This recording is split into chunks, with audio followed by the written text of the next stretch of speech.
Itukuzwe damu ya Kristo. Karibu mpendwa msikilizaji wa Radio Mwangaza FM, nawe mtazamaji wa Mwangaza Digital. Tutafakari kwa pamoja ujumbe wa Mtakatifu Gaspar de Bufalo. Ikiwa leo ni tarehe ya 23 ya mwezi wa 10. Ingewezekana kuliona shirika lililoanzishwa limesimikwa katika damu ya Yesu Kristo, kazi ambayo ni ndogo kwa kueleza hivyo. Na kwa vile shirika letu ni kwa ajili ya kuleta mageuzi, kwa hiyo haliwezi kupendwa na ibilisi. Tufanye nini sasa? Sharti kuteseka.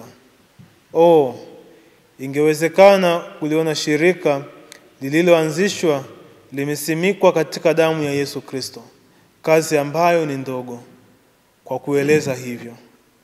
Na kwa vile shirika letu ni kwa ajili ya kuleta mageuzi, kwa hiyo haliwezi kupendwa na ibilisi. Tufanye nini sasa? Sharti kuteseka. Mpendwa, Mtakatifu Gaspari anatukumbusha kuwa ni muhimu sana kuyasimika maisha yetu katika damu azizi ya Kristo, ili kuleta mageuzi katika maisha yetu na maisha ya wengine. Anatukumbusha kuwa inatupasa kuteseka kwa ajili ya wengine ili kuleta mageuzi, na kwa kufuata mfano wa Kristo mwenyewe tuweze kweli kuwasaidia wengine. Kwa kuteseka kwetu, Mtakatifu Gaspari anatualika kwa ujasiri mkuu na imani kuu tuweze kuelewa fumbo la mateso kwa jicho la imani ya Kikristo. Mateso hayo yasiangaliwe tu katika hali iletayo majeraha na maumivu mengi ya kimwili au ya kiroho, bali tunapaswa kuyatazama na kuyangalia katika uzuri wake, yaani kuangalia mazuri tuyapatayo, tena yale yanayotufaidia sisi wenyewe kwa wokovu wetu. Na hivyo Mtakatifu Gaspari anatupa mwaliko wa kuamua kujitesa wenyewe kwa hiari kwa ajili ya wokovu wetu na wokovu wa wanadamu wengine.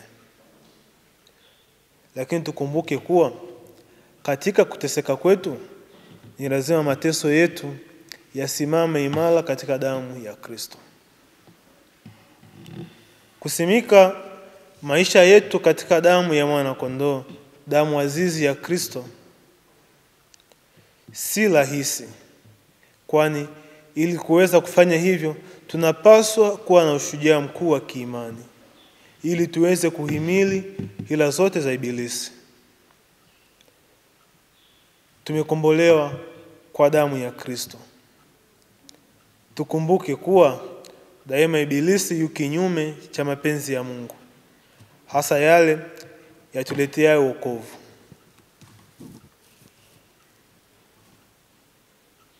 Katika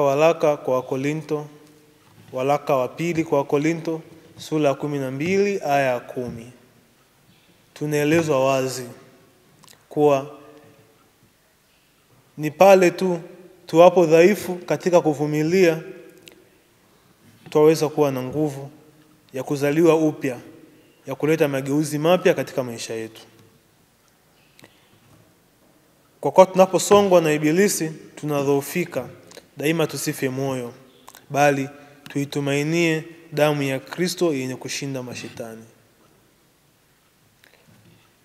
Mwenye heri Yohane Merlin